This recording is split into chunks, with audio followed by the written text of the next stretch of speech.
Elders, I came into Musa's home with nothing.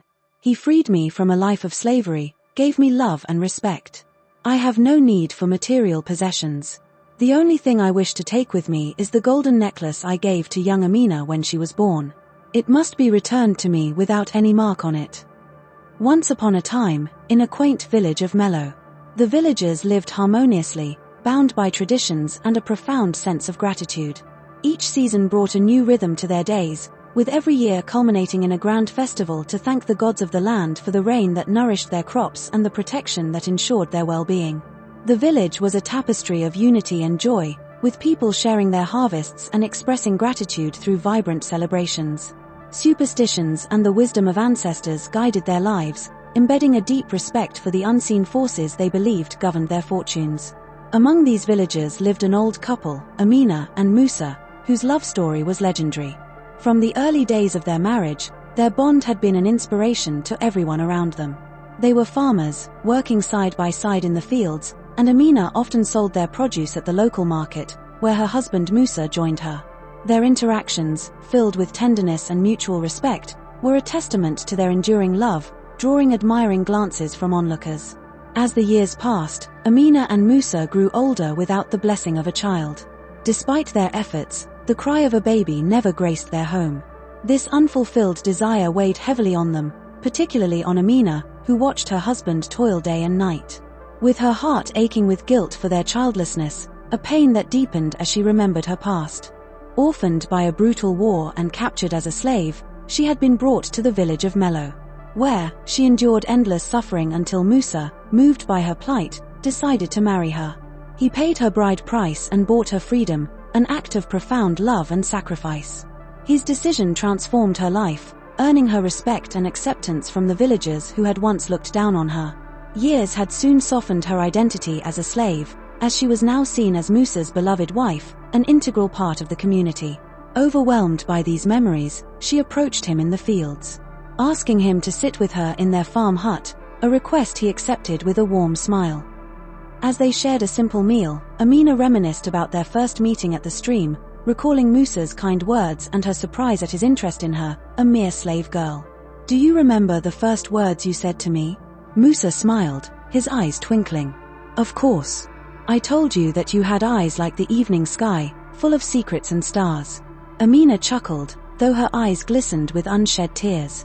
"And I thought you were just being kind to a lowly slave." Her husband's expression grew serious. He took her hand in his. "You were never a slave to me, Amina.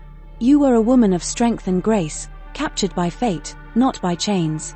You are my wife, my equal." Her heart swelled with love and sorrow. "But I have given you no children, no heir to carry on your name." Musa gently cupped her face, his thumb brushing away a tear. "Our love is our legacy, Amina. That is worth more than 1,000 heirs." But despite Musa's reassurances, Amina's heart was a tumult of gratitude and sorrow. She was determined to give her husband the child they both longed for, even if it meant sacrificing her dignity. She considered the unthinkable, willing to bear the shame of a barren woman if it could lead to the joy of motherhood. For her, her husband's happiness was paramount, and she was ready to endure any hardship to see his dreams fulfilled. On the night of the festival, the village was alive with color and music. Amidst the celebrations, Amina and Musa stood together, their hands intertwined, their hearts silently pleading for a miracle. Stories of old were shared around the fire, tales of ancestors and the gods who watched over them. Amina and Musa listened, finding solace in the ancient wisdom, even as Amina's mind wandered to her silent prayers. In the days that followed, her determination only grew stronger. She sought counsel from wise women and healers, tried every remedy and ritual, hoping against hope for a sign. Her devotion to Musa was serious, and she carried on with a quiet strength that spoke volumes of her love. One evening, as they sat outside their home, the sky painted in hues of pink and gold, Musa took Amina's hand and looked into her eyes. "We have each other," he said softly. "That is our blessing." His words, simple yet profound, brought tears to Amina's eyes. As Amina tried to find solace in her husband's comforting words, guilt still gnawed at her heart. She visited traditional doctors, drinking all sorts of potent herbs, desperate to conceive. When her husband found out, he was furious. "Amina, you're endangering your life," he scolded, his voice thick with disappointment and worry as she lay sick on their bed. "I don't need a child at the cost of your health." Lying there, weak and feverish, she was lost in deep thought. An idea began to take shape in her mind, an idea that filled her with both hope and fear. The next morning, she woke her husband earlier than usual, her hands trembling as she prepared to share her plan. "Musa," she began, her voice barely above a whisper, "I think you should take a second wife." Her husband's eyes widened in shock and anger. "No, Amina," he said firmly. "You are enough for me. I don't need another person in our home." "But Musa," she pleaded, "think of the advantages of having an heir. Someone to inherit our hard work." "No child born of another woman will inherit our labor," he declared, his voice resolute. Tears filled Amina's eyes. "I don't mind if you have a child with another woman," she sobbed. "The child will be ours, and it will carry on our legacy." Her husband stepped out of the house, not wanting to continue the conversation. He had grown up in a polygamous home and had vowed never to make the same mistake as his father. Hearing his wife urging him into it was deeply disappointing. He spent the day alone in the fields, wrestling with his thoughts. Upon his return home, he found his wife Amina shivering on their bed with a high fever. Panic seized him as he rushed to fetch the traditional herbalist. The healer gave them some herbs, but she refused to take them. Crying bitterly, her voice trembling as she spoke. "You don't understand the shame and pain I feel every day. The villagers may seem kind, but they all want me to give you a child. You deserve that much." Her husband tried to console her, insisting that the people liked her for who she was. But Amina shook her head. "They respect you, Musa. And they pity me. I am already in my menopause. I can never conceive again." She pleaded with him, her voice desperate. "I would rather die trying to give you a child than live knowing I could never fulfill that wish for you. You've given me so much happiness, and this is all I can do in return." Her husband was silent, torn between his love for Amina and her unyielding determination. "But we could always seek help from our neighbors' children," he suggested, "to fetch water and wood for us."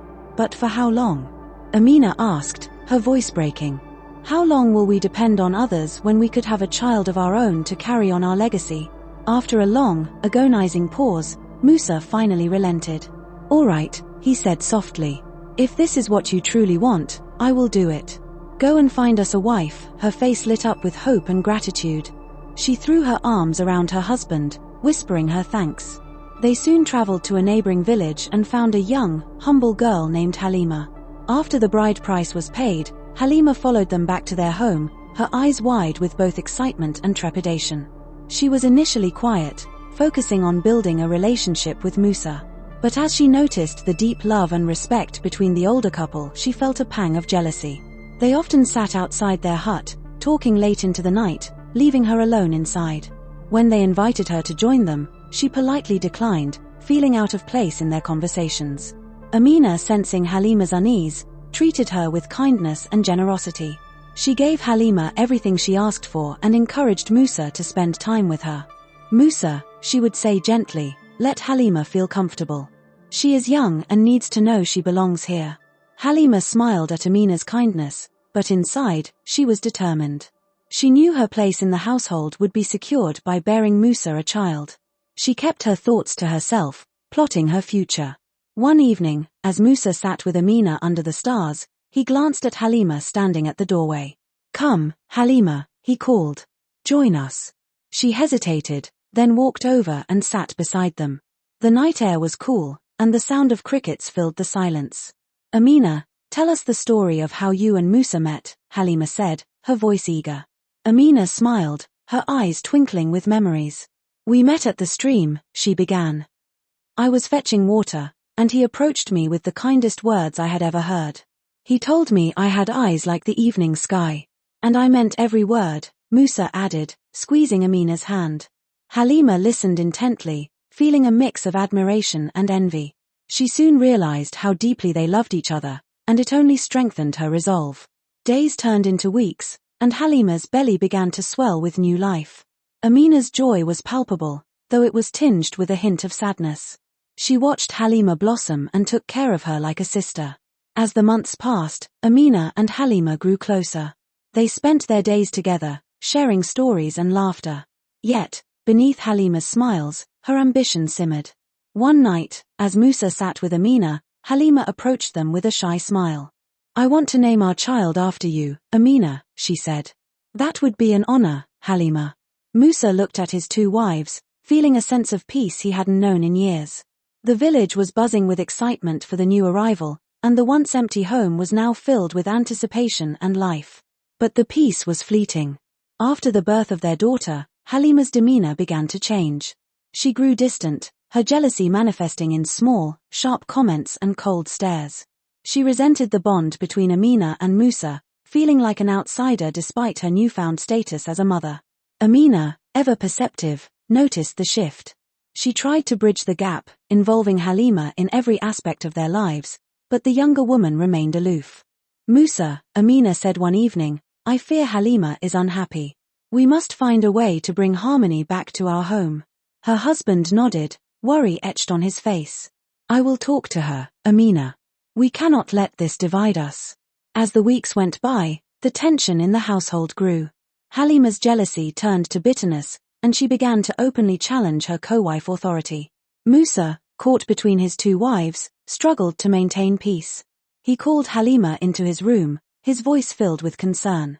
"Halima," he began, "I've noticed your attitude has changed, and Amina is worried about you. Is there something troubling you?" Halima shook her head, her eyes avoiding his. "No, Musa. Everything is fine," she replied, but the tension in her voice was unmistakable. As the days passed, Halima's behavior grew increasingly distant.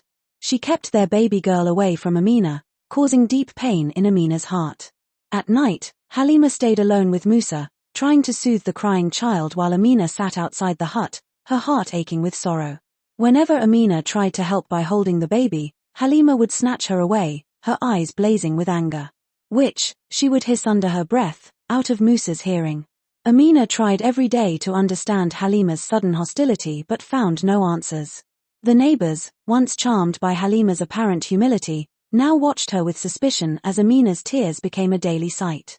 They had thought Halima naming the baby after Amina was a gesture of respect, but now they began to see it as part of a deeper deception. On the day of the child's dedication to the gods, Amina, out of pure love, adorned the baby's neck with a golden necklace. Her eyes shone with genuine affection as she presented the gift in front of the villagers. Halima's excitement, however, was for a different reason. She wondered how much she could sell the necklace for once Amina was out of their home.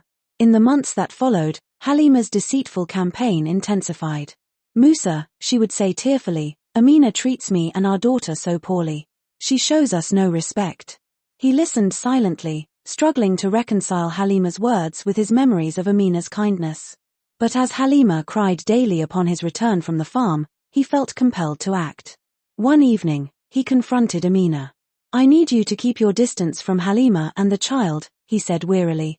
"Your presence is causing too much pain." Her heart shattered at his words. "Musa, please," she tried to explain, tears streaming down her face. "I have done nothing but love them both." But Musa turned away, unmoved. Halima saw this as her chance to strike.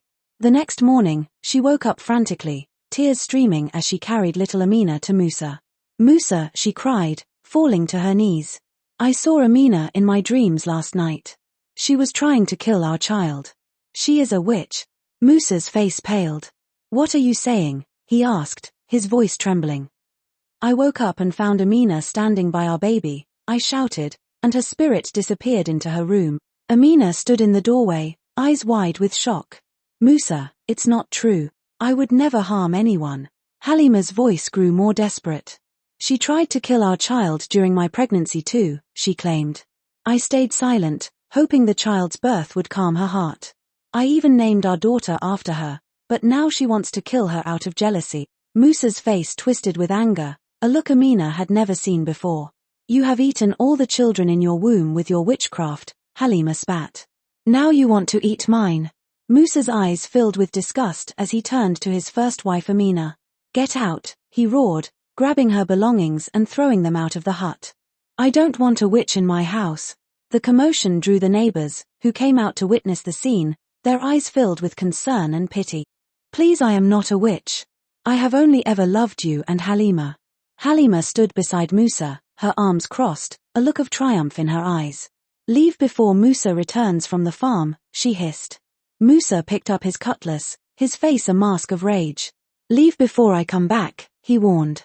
As he walked away, the neighbors rushed to Amina's side, their hearts aching for her. They pleaded, stand up. Come with us. You don't deserve this. But Amina remained kneeling, her hands clasped in prayer.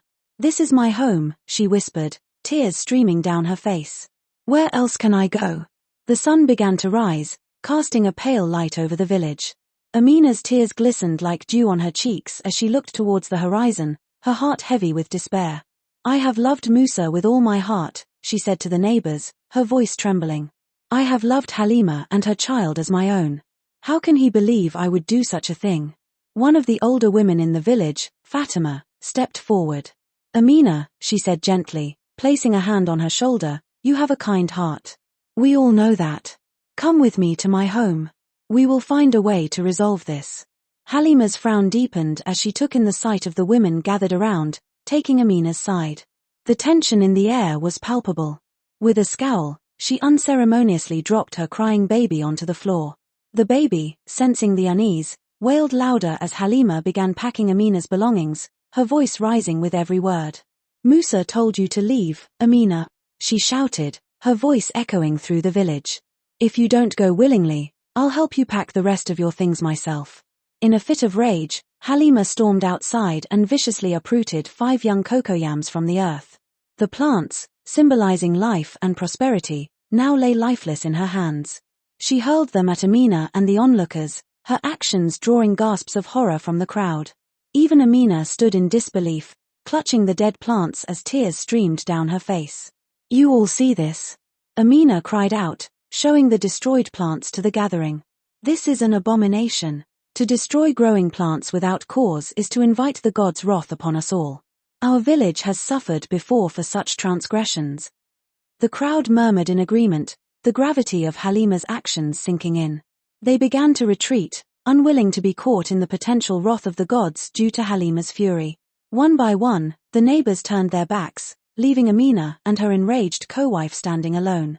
As Halima continued her tirade, she grabbed more of Amina's clothes, throwing them out with reckless abandon. Amina could barely contain her sorrow and disbelief. Halima, whom she had welcomed into her home and treated as a sister, was now revealing a deep-seated hatred. Amina looked at the sky, praying silently for strength and guidance. The villagers began to gossip among themselves, casting blame on Amina for the current chaos. It was her desperation that led to this, one woman whispered to another. Musa never pressured her to bring Halima into their home, yet she insisted.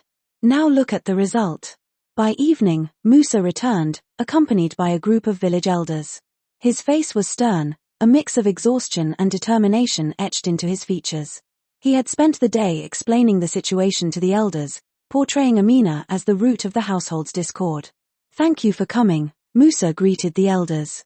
I have explained to you the turmoil my family is facing. It is Amina who brought Halima into our home, despite my refusal. And now, Halima, the mother of my child, has suffered because of Amina's actions. The elders nodded, their faces grave. They had listened to Musa's account and were here to witness the situation firsthand. The accusation of Amina being a witch had shocked them, and they were determined to uncover the truth. As they approached Musa's home, they found Amina sitting outside, the dead cocoyams still in her hands. Her eyes were red from crying, and her spirit seemed broken. Amina, one of the elders called out gently. We are here to resolve this matter. Please, tell us your side of the story. Amina stood up, her voice trembling. Elders, I brought Halima into our home because I believed it would bring harmony and joy. I treated her like a sister, but she has turned against me. I am not a witch, and I have never done anything to harm her or our family. Halima stepped forward, her expression defiant. She lies. She has always been jealous of me and my child. I have done nothing but try to live peacefully, yet she has made my life a living hell. The elders exchanged glances, sensing the deep rift between the co-wives. One elder, a wise old man named Kofi, spoke up. We must get to the bottom of this. Musa, you have told us your version. Amina, Halima, we need to hear everything from you both. Musa stepped forward, his voice steady and clear. Elders, you know me to be an honest man. When Amina insisted on bringing Halima into our home, I was against it. I knew it would cause disruption, but Amina was desperate for companionship. I reluctantly agreed, hoping for the best. Halima has been nothing but kind to Amina. She named our child after Amina out of respect and affection. But Amina's jealousy has poisoned our home. She has accused Halima of things that are not true and has now driven us to this breaking point. He paused, letting his words sink in, before continuing. I left early this morning to seek your counsel because I knew Amina would refuse to leave on her own. I believe Halima's claims because she has always been honest and caring. I cannot allow this discord to continue in my home. It is tearing my family apart, and I fear for the well-being of my child. The elders nodded thoughtfully, taking in Musa's words. Another elder, Amma, addressed the group. This is indeed a serious matter. To accuse someone of witchcraft and to destroy sacred plants are not to be taken lightly. We must seek the guidance of the gods and resolve this matter swiftly. Kofi raised a hand to silence the women. We must remain calm. The gods are watching, and we must not let our tempers cloud our judgment. Halima, did you truly uproot the cocoyams in your anger? Halima's eyes flickered with uncertainty, but she held her ground. I did. But only because Amina has been poisoning our lives with her presence. Amma sighed deeply. This is indeed grave. To uproot growing plants without just cause is to invite misfortune upon us all. Kofi looked at Musa, whose every muscle was taut with determination. He was resolute, wanting Amina to leave his home immediately. The village elders, standing in a semicircle, observed the tension. Kofi spoke first, his voice calm yet authoritative. Musa, you must understand the severity of Halima's actions. Uprooting a growing plant out of anger is no trivial matter. Such actions could warrant her banishment from our community. Musa clenched his fists, his frustration evident. Elders, you need to see the root of the problem. Amina should be blamed for all of this. If she had left my home when I instructed, Halima wouldn't have been driven to such desperate measures. The villagers, including Amina, listened in shock. Amina fell to her knees, weeping bitterly as she realized how her desperation for a child had led to the destruction of her home. She had brought Halima into their lives, and now everything was unraveling. Amma stepped forward, his voice firm. Musa, Halima must face the consequences of her actions. Amina has been your wife for over 50 years. She cannot be dismissed based on mere accusations. The women in the crowd voiced their agreement. Amina has been part of this community for too long to be cast aside. Halima must bear the consequences. We cannot let the entire community suffer because of her actions. Kofi nodded in agreement. The gods will decide, Musa. But you must remember, Amina's years of loyalty and dedication to you cannot be ignored. Musa, however, was resolute. I don't want this marriage anymore. Amina is desperate and disrespectful. She will do anything to get what she wants. Halima is honest and humble. She is the woman I want by my side. The elders turned to Amina with sorrow in their eyes. The neighbors murmured among themselves, some expressing their belief that it was Halima who had treated Amina badly. But Musa remained deaf to their words, holding tightly to his conviction. Kofi sighed and addressed Amina directly. Amina, is there anything we can do to ease your heart in this difficult time?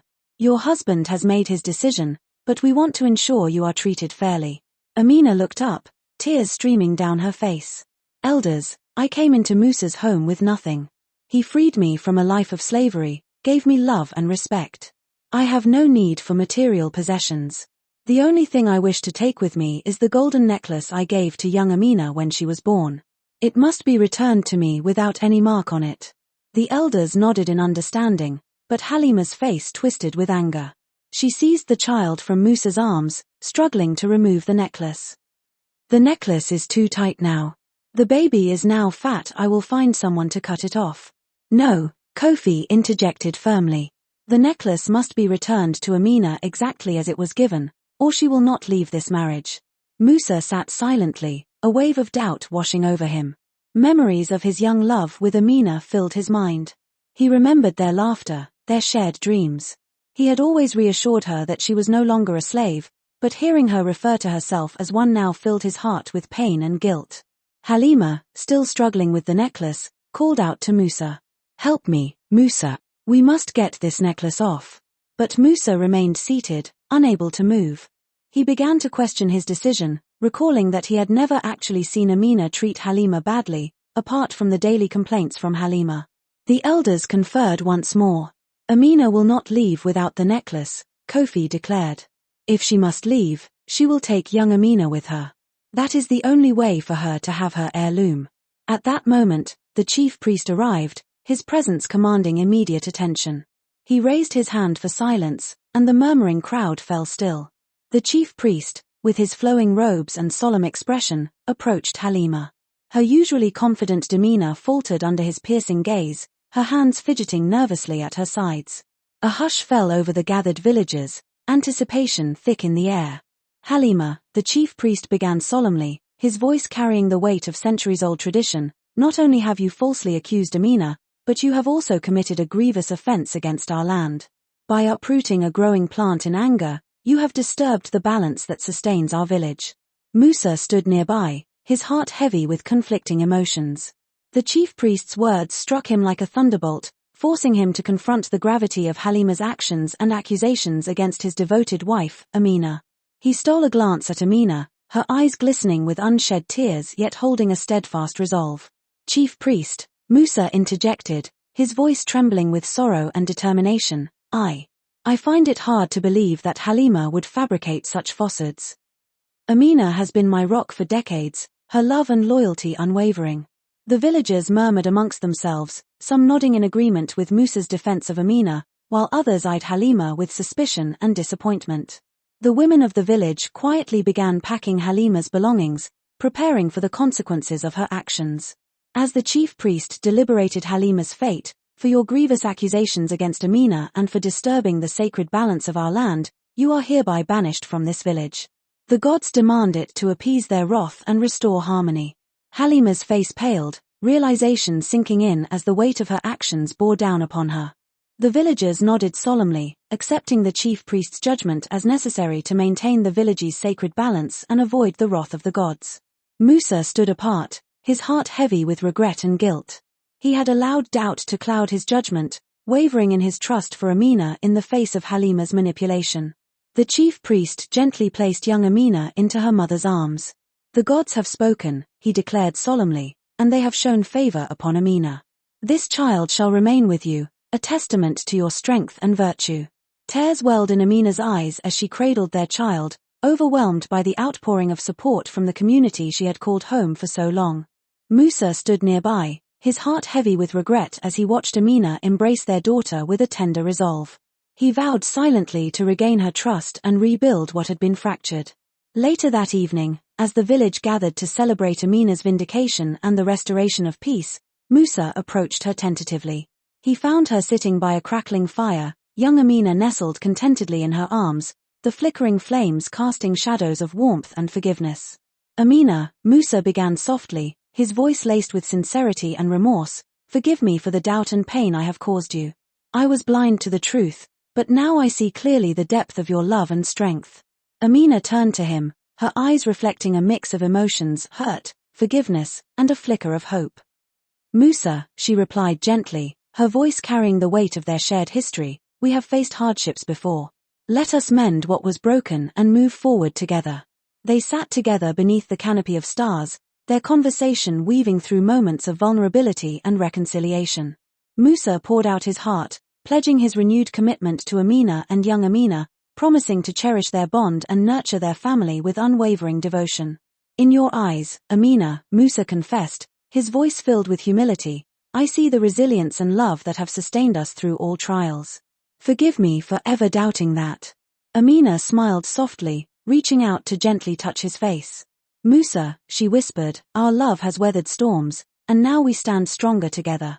Young Amina is a blessing that reminds us of the joy we share. Her husband nodded, feeling a weight lift from his shoulders as they embraced, their hearts intertwining once more in a promise of renewed trust and commitment. They talked late into the night, reminiscing about their journey together and dreaming of a future filled with love, laughter, and the happiness of their child. And so, Musa and Amina found joy in their renewed bond, their home filled with the laughter and innocence of young Amina. They became a beacon of hope and resilience for their village, showing that even amidst hardship, love could conquer all obstacles. And this brings us to the end of our story. The story teaches us the profound importance of trust, forgiveness, and resilience in relationships. It underscores how doubt and mistrust can threaten even the strongest bonds, but through sincere apologies, humility, and a commitment to rebuild, love can triumph over adversity. It reminds us that every challenge is an opportunity for growth and that true strength lies in the ability to forgive and reconcile, paving the way for a brighter future together. And this brings us to the end of our story. Thank you for watching. If you enjoyed it so far, please consider subscribing to our channel and leaving us your thoughts. It will serve as an encouragement to us. See you in our next story.